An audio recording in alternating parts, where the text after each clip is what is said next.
Stella O'Malley is in Ireland, across the ocean from me here in New England. Stella has written books, and most recently in 2023, I think. Yeah, when kids say they're trans. Can you talk about that a little bit before we get into the meat of the matter? Yeah, myself and two other psychotherapists, Lisa Marciano and Sasha Ayad, we came together to write a book that's expressly for parents whose children are identifying as transgender. And we wrote it so that parents would have kind of empower parents to follow their own star while parenting, because so many parents, you can get a bit befuddled by experts. And when it's your own child and your own child's kind of, well-being, you can lose your confidence in yourself. And this book equips parents with the information that they need so that they can make their own decisions about their child and their Hmm. child's transgender identity. Can you get this book here? Oh yeah. Oh, it's doing very well in America. Oh, Because good. both Sasha and Lisa are both Sasha's from Phoenix, Arizona, and Lisa's from Philadelphia. So it's Is it two best thirds. ordered on Amazon or one of those Yeah, services? it's on Amazon. It's on all the good bookshops. It's everywhere. My kids say they're trans. And It's that and that follows another book you wrote. Yeah, the book before that is What Your Teen is Trying to Tell You, Hmm. which is about teenagers in general, and a more kind of general book about it's almost a manual about the different issues that can confront teenagers today. Because again, parents feel disempowered and confused by an awful lot of conflicting advice. And this just gives, like the background around, let's say, too much screens or difficult eating patterns, moods, just the general issues that most teenagers are confronting and what they might be trying to communicate with their behavior. Since we last talked, Stella, and that was about school bullying in general, um, there have been some shocking revelations that might have existed before, but it piqued my concern and interest when I read this USA Today article in the newspaper. And I'm just going to quote one short passage in it. And it's about a high school senior, James Woods in Ohio. And he was 17, successful hurdler in the area of running and uh, athletics of that type. Now, he was 17 and in great shape, looked confident until suddenly he committed suicide. James could have grown up to be a successful adult, could have done what he wanted to do, but he was 17 and died of suicide. Now, he's only one of about 30 in the US I'm speaking of who died by suicide since 2021, and for a very specific reason. And I think that's why we're talking today. Um, Sextortion by cyber, by internet. Uh, what do you think of this in general? It's a hidden issue. People aren't talking about it because they're ashamed, and the really the worst type of people are taking advantage of this. It's very, very easy to turn on a teenage boy. It's very easy to take advantage of them. When they're online, the most predatory people, they've all moved off the streets. They're not on the buses, they're not on the trains. They're online, the predators. And they are they're literally, predating on certain sites where they're bound to meet teenagers, and they go into their private messages, they go into their DMs, and they build up relationships with them. And teenagers are like impulsive, and their hormones are raging, and so it's very easy for especially the teenage boys to get themselves into positions that they really didn't mean to get into, that they got led into it through somebody who knew what they were doing, grooming. They were grooming them.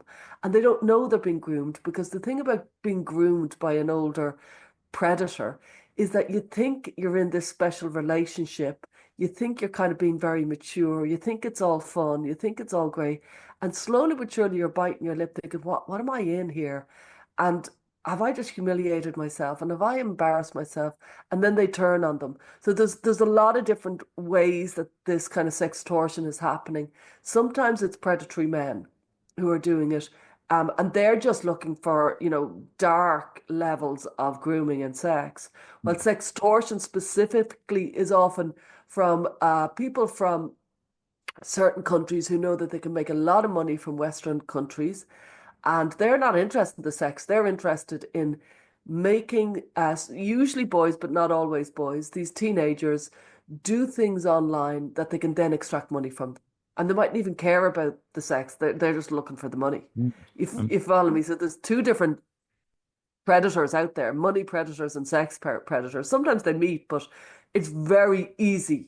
And then, of course, it gets shushed up. They get the money and it gets shushed up. And this boy obviously got himself tied in knots. It's a tragedy, an absolute tragedy. yeah, I'm surprised you mentioned the money. I would think it would be, I don't know, difficult for a teen boy to raise money to send to some sextortionist, maybe in Africa. Usually you have to wire things to people like that, but they find ways to send them money, don't they? They do because these days, an awful lot of the kids have access on some level to their parents wiring money because they're buying, let's say, Roblox, they're buying different things online in a way that they never were. Even 5 or 10 years ago, they weren't doing it. But these days, my children have bought clothes online many times using my card. You know what I Yeah. mean? So they have a bit of access. And don't forget, these clever, um, you know, what would I call them? Predators, really. Criminals. They, what? Criminals. Yeah, criminals. They tell the kids, this is how you'll get money off your parents. This is how you'll do it. Find their card, take a photo of their card, send it to me. Do you follow me? That they know they're telling the kids how to get around, how to Sure. get the money. Yeah. Wow. Uh, we've figured out sort of how it starts, but how does it end? I read one article that the sextortionist told the teen to kill themselves immediately, and Yeah. it was complied with, which startles me. And there was no prior warning to parents. There's a dark side of the internet that is it's extraordinarily dark, and I think people like you or I can't quite conceive what's actually going on in that dark corner of the web. And then you get glimpses of it. I've sadly got more glimpses of it than I never ever needed to have. Sure. And I've realized that there are people out there who are doing, inciting people and encouraging people to do the weirdest, most disturbing, nailing, their tongue to the door or to the table, just really dark things and doing violence on yourself and then sexual kind of and violence things on themselves. It's it's bringing out sadism in people in Mm. this weird disembodied way. So because that's existed and it's growing. So if you remember 25 years ago when the internet was first kind of coming into kind of public really use, and there was a lot of talk of the pro Anna, pro Mia sites. Do you remember them? No. So they were the first glimpse of what was going to come. They were pro anorexia sites and pro bulimia sites, and they were called pro Anna for pro anorexia, pro Mia for pro bulimia.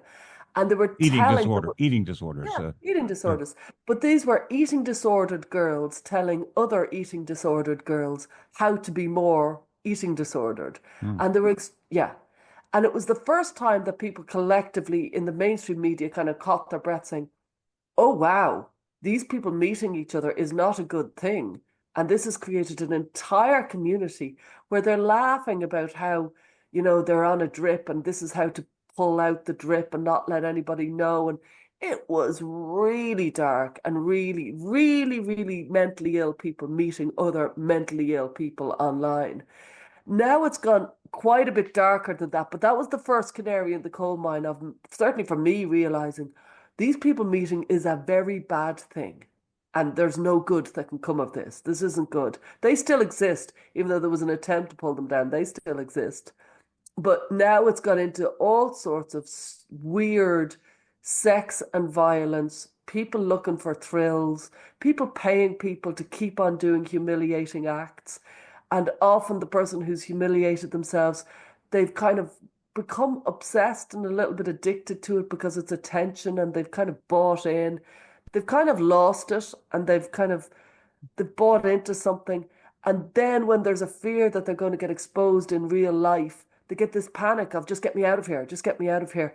And they get incited. Like there's a lot of people who are inciting other people to die by suicide. And they're doing it for thrills, for weird sadistic thrills that I believe are being exacerbated by a dark web that has, this is society, this is lawless, this is Lord of the Flies writ large in adult. You know what I mean? This is the worst of us. It's literally the worst of us meeting each other in a way that they never would have met before. Before, in mankind, you might have one or two sadists in the village or in the town. They might meet, but mostly there was too few of them to meet. So they didn't know each other. So they didn't kind of plan things together and they didn't pile in on some poor innocent. Now they are meeting and they're meeting in vast numbers. They're finding each other. There's all sorts of signals that you kind of put out. There's certain language that you put out. And if you say a certain kind of two words together, another sadist will spot another sadist and say, come over here, we've got an innocent, we've got fresh meat. It's really, I don't think people realize just how bad that corner of the web is. You won't be the better for learning about it, but that's what these poor kids are getting caught up in. 30 in America at least. What about in Ireland? The problem doesn't exist there? Oh, yeah. There was a boy, Ronan, I can't think of his surname, Ronan Hughes. He was about 14 and he died by suicide because of sextortion. And it was devastating because it was the very same story as you called out there of the 17-year-old. This he was about 13 or 14, very, when you saw the face, just a chubby little boy who was just coming into kind of puberty, he was just young, innocent. The sextortionists got him to do all sorts of weird stuff, had pictures of him, and they said, we're going to release these if you don't get the money. If you don't give us the money, we're going to release these online. They released it and he went out his backyard and died by suicide. Just tragedy. They're There is, everywhere. go They're ahead, in the most Stella, go ahead. rural, just so you know, they're in the most rural villages. Anywhere there's an internet, they're there, you know. Hmm. There's usually no warning to parents at all whatsoever as far as the child's behavior. There is a couple of warning signs, but it's sometimes hard to decipher them. A furtiveness around the screen. So if your teenager is particularly weird about you looking at, you should be able to glance over their shoulder and look at what they're looking at online. And if they're particularly cagey and weird about that, I think all your flags should go up. That's something that you should insist. For as long as you're in our house, you're living by our rules and our values, and I have, as your parent, an entitlement to look over your shoulder and look at what you're looking at online. Now, people these days are very, very respectful of their children's privacy. And I'm not saying that you aren't respectful, but I don't think that that isn't being respectful. I think that is the same as in other generations, in previous generations. You spoke to their friend when they called into the house and you said, how are you? What's your name? Pleased to meet you. You got to know them because you wanted to know who your child was hanging out with. It was perfectly part of human society. So these days they're hanging out online. And so it's your entitlement as a parent, I believe, some people would differ with me, but I believe it's your entitlement to know where they're hanging out.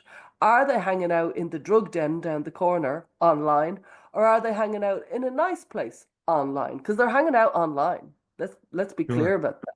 Hmm. So it's your job, I would argue, that you need to know where are they hanging out. And you ask them, what is your favorite site? What is your kind of triangle or square? Everybody has a loop. They might go from, Twitter over to Instagram over to YouTube, and they go around and around on their loop.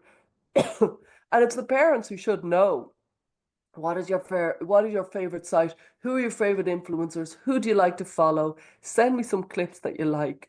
So you get to know what they're doing online. And if they're being very cagey and very furtive, I'd be saying, watch out, something's going on that you should know about. Mm. It's when they step out of this triangle, Stella, I guess, when the sextortionist or somebody who is a predator uh, tells them to move to another chat site. Yeah.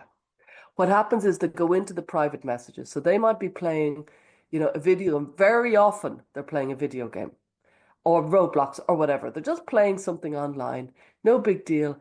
And there's these people, predators, criminals, who are hanging out in these teenage platforms where you and I wouldn't be very interested. We'd get bored quickly and we'd move on, you and I. But these people, they're there for a reason. And they make little comments, little funny comments, and they might act as if they're 15. They might pretend that they're 15. And then they might just spot somebody who's online that bit more, maybe somebody who's online late. They might say, are you in America? Or they might say, are you in Ireland? And then they'd figure out their time zone and they'd realize how much control this kid has over their online life. And then, you know what I mean? They'd slowly but surely check out the people who they can easily communicate with online, while somebody else has their parent over their shoulder all the time. And the predator would just move on. Too much grief there. Move on to somebody easier meet. And that's what they do. Do you think parents can institute some sort of safety controls on their internet use? I think it's imperative that they do. Yeah. I think, the idea that there's a kind of received wisdom that I disagree with, that people think it's their phone, it's their kind of possession, and I have no rights over it. And I'm like, well, they're using your Wi-Fi in the comfort of your house. And it might be that it's the first time children have had a tool that connects them with the outer world that the parent has no control over. Mm. And so I'm like, it's a fallacy to say it's just their phone and there's nothing I can do with it. I'm like, there's plenty you could do with it. They're in your bed, in your room, your bedroom, in your house. This idea that it's completely theirs and it's nothing to do with you, it's just not true. And I would say there's a nice phrase, trust and verify. So you do trust, but you do also verify. You say, I'll be checking your phone. From the age, as soon as they get a phone, I'll be checking your phone. I'll be looking at the sites. I will be looking at what you're doing. Consider me your guide on this because I won't be going away. As they get older, I'm talking about 11, 12, 13, you should be all over their phones. You should be all over what they're doing. 14, you should still be looking at it. By the time they're 15, they're going to hopefully have learned from you some things that you'd say that's not appropriate. That person shouldn't have said that. Mm. And you'd be telling them stories from online stories, like you just described the 17-year-old, and like I just described the younger boy, Ronan Hughes, that you tell little stories about what is happening online so your child knows what's going down. That there are, like, they love stories about catfishing where they pretend to be one person and they're another and things like that. Well, you watch the different kind of films on Netflix about the online kind of the darker side of the online world. And so you equip them, just like you equipped your children to know that person could be a little bit dangerous because look at the way he's behaving. He's got a bottle of vodka in his hand. You equip your children equally to spot the signs online because it's very different signs. You wouldn't know them. You would say any adult private messaging a child is inappropriate immediately. Immediately. Anybody who seems to say that they're 15, but the signs are that they're not, should raise massive red flag. You know what I mean? There are ways you can equip your child. By the time they're 16, usually you've either taught them and they're managing themselves or you've lost control completely. Like your ability to have much control from 16 onwards is really quite limited. Certainly, the 17-year-old was poorly equipped mentally, Yeah. I guess, to Yeah. deal with a sextortionist. In the parents' defense, though, like really for the last, let's say 2015, you could argue, certainly 2012, the smartphone became much more publicly available. And social media sites, you and I wouldn't have known each other years ago. Social media sites, Zoom, none of this existed.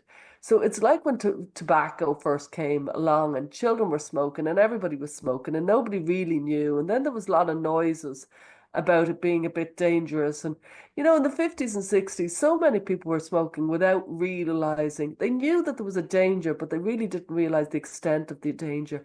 I think that's where we are with the online life, that we know there's a problem, but we have no idea because every single time you put down your phone, there's a multi-billion-dollar industry trying to get you to pick it back up. Hmm. And so we're as addicted as our children are. And it's very like the tobacco industry in the 1950s and 60s. We know there was something wrong. There's starting to be kind of court cases and issues around it, but we really haven't an idea of the extent of it. We Well, really haven't a notion. well, It's of very course, new. my parents, of course, were certainly lulled into use of tobacco as being the glamorous way to life. Yeah, yeah. Different generation, but And that's what's happening now. That's what's happening now. This is kind of, we're all going to be, Elon Musk, and our kid is going to be a millionaire. And they're just creative, geniuses online. And like, yeah, really? Sure about that? I don't want to hold you too long, Stella, but I was just popped into my mind before we go that cyberbullying also happens between kids, not just for money or sextortion, but sometimes to, I don't know, personally attack a child that they want to, and then of course the child never gets away from the attack because their phones with them and they're online, and sometimes I'm thinking of girls who drive other girls to suicide, if you know what I mean. Yeah, this is huge. No more do the children know how to behave online, and they don't really know the red flags. They haven't really learned the complexity of human relationships yet. And a lot of them, too many of them, don't know how to behave themselves online. So they don't know that it's not on to pile on a person. Like if 100 people have made a point to somebody, that's it. You don't make your own point to that person. You're bullying. You've joined a mob, and they don't know the kind of etiquette of how to behave online. And they think it's fun. They think it's funny. And they think, hey, we're ripping into somebody. It's great fun. Do you want to join in? And they haven't got the kind of empathy because it's so disembodied because it's happening online. And often this bullying is very funny. So they just think they're having fun. They think that it's very funny, and actually the person's life is being devastated. So there's a kind of significant lack of empathy that has been created because they're just, people on a online. You don't see the sadness in their face the same way. You don't see the humanity in their eyes. And that means the teenagers aren't as connected with humanity as they should be. And it's leading to some really, really bad behavior. And I've met many of these people. I wrote a book called Bully Proof Kids, and I've met many of them, and they didn't quite realize how much harm they were causing. They hadn't really thought about it very much. They thought it was great fun. Your first book where you talked about bulletproof kids and your latest, would either of them or both help equip a person to fight some of these issues that happen to their children? Yeah, my book Bullyproof Kids is very good for anybody, any parent whose kid has been bullied. It gives you a good understanding of what's actually going on when somebody is bullied and how to kind of respond. Because the key thing is not to shame the child and make sure that they can talk about it and make sure that they realize that the bully is in the wrong, not the target. It's a really complex process. It's really, really, really difficult. And then what your teen is trying to tell you, it covers all the kind of teen issues. So either of those books should be good. It definitely covers a lot of the online etiquette, which I think is essential. Probably better than reading a novel. You become better equipped. Stella, before we leave, did you have anything to add on this whole issue? Tragedy, you called it. Um, yeah, if I had a magic wand, I would give parents back more confidence in their ability to respond with their own values. I think the kind of parenting industry, and I'm embarrassed to be kind of part of it as a psychotherapist, but they've kind of disenfranchised parents from their children, and parents are very quick to bring in the experts, and they're very quick to follow the experts advice, where my advice would be, what does your gut say? What do you think? What does your partner think? What does even your their aunt or uncle think about their child? Because actually you know your child and you're probably the world expert on your child and you probably know more than most. And so I'd love parents to feel a little bit more confident about their own views on what's going on. Stella O'Malley is not only a psychotherapist dealing with young people, but she's also an award winning author.